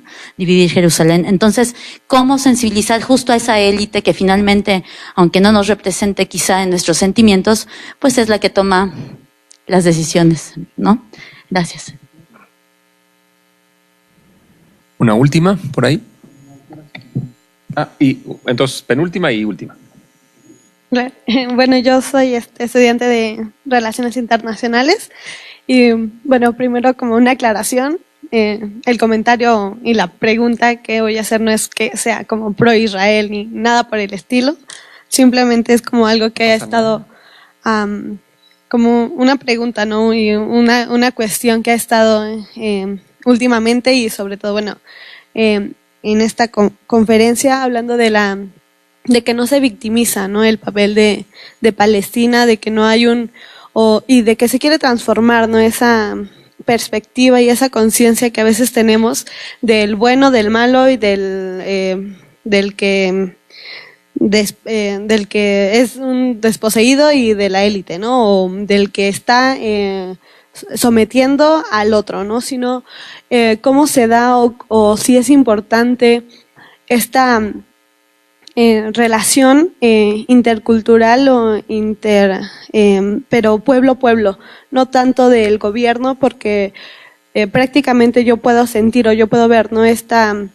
Este conflicto intergubernamental y político, obviamente, pero cómo se da en las personas de a pie, Israel, Palestina, cómo se da esta relación o esta convivencia entre israelitas y palestinos, no en el sector militar o en la resistencia como tal, sino cuál es la importancia y cómo se puede, qué podemos sacar de esa relación, porque al fin de cuentas es una relación cultural y esto se empieza a abrir, ¿no? Empieza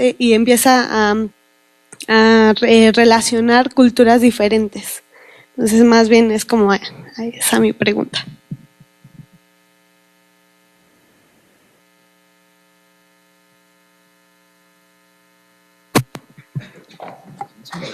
Bueno, gracias. Mi nombre es Silvana y yo quiero agradecer en principio que me hayan hecho lugar en este libro y tu generosa invitación y mi apellido es cacofónico para este tipo de eventos y por eso yo valoro muchísimo que hayan tenido la apertura de incluirme. Además de esto creo que hay una necesidad, por lo menos de mi parte, de extender más el tejido de los posibles diálogos en torno a este tema, que no solamente importan desde un punto de vista geopolítico o histórico, sino también de la lengua, de la filología. Yo vengo del Instituto de Investigaciones Filológicas y mi formación fue en filosofía. Yo realmente no hablo la misma lengua. Estoy aprendiendo árabe, pero es muy poco lo que sé. Y sin embargo, hay una preocupación en común y me parece que es necesario fortalecerla dentro de esta universidad, donde a veces aparecen engendros raros, ¿no? Como seminarios universitarios que pretenden hablar de este tema tan pero tan doloroso de una manera ecuánime, cuando es imposible. Me parece importante justamente que fortalezcamos el diálogo, que tratemos de traducirnos, porque no podemos permitir que eso que mañana Ilan Pape presentaba como una mentira siga siendo un poco la cara que la UNAM da al resto del mundo. Entonces, bueno, el esfuerzo de ustedes me parece importantísimo y quiero decirles que lo comparto desde unos edificios más para allá, con un grupo de gente también en el que tratamos desde la traducción de distintos tipos de acciones y trabajos académicos también, pero académicos con corazón. Yo lo escuché esta mañana, usted no lo conocía, profesor Mesa, y la verdad que me llegó mucho, porque hay que poner toda la pasión en lo que uno hace y de eso se trata. Bueno, eso por un lado, y eso me lleva a tratar, si me permiten, de responder un poco, ¿sí?, desde mi apellido cacofónico, a esta pregunta sobre los esfuerzos así entre israelíes y palestinos de acercarse. Son muchísimas las ONGs, lamentablemente son pocos en cada una, no están comunicados, las pequeñas diferencias los alejan y eso juega en contra y conocemos el narcisismo, pequeña diferencia. Pero bueno, están además de Jewish Voice for Peace, que es sobre todo de Estados Unidos, que es muy importante que allí haya una organización como esa. Tenemos Shobrim Shtika, ¿no?, que son Breaking the Silence, los soldados que confiesan, y hay un video de las mujeres que confiesan las atrocidades cortitas, ¿no?, desde el punto de vista femenino. Hay Ayush, Tarabut, o sea, son ONGs que se ponen el nombre en árabe para decir, bueno, yo doy la palabra al otro primero, o sea, primero escucho y en base a la escucha y a la interpelación del otro actúo.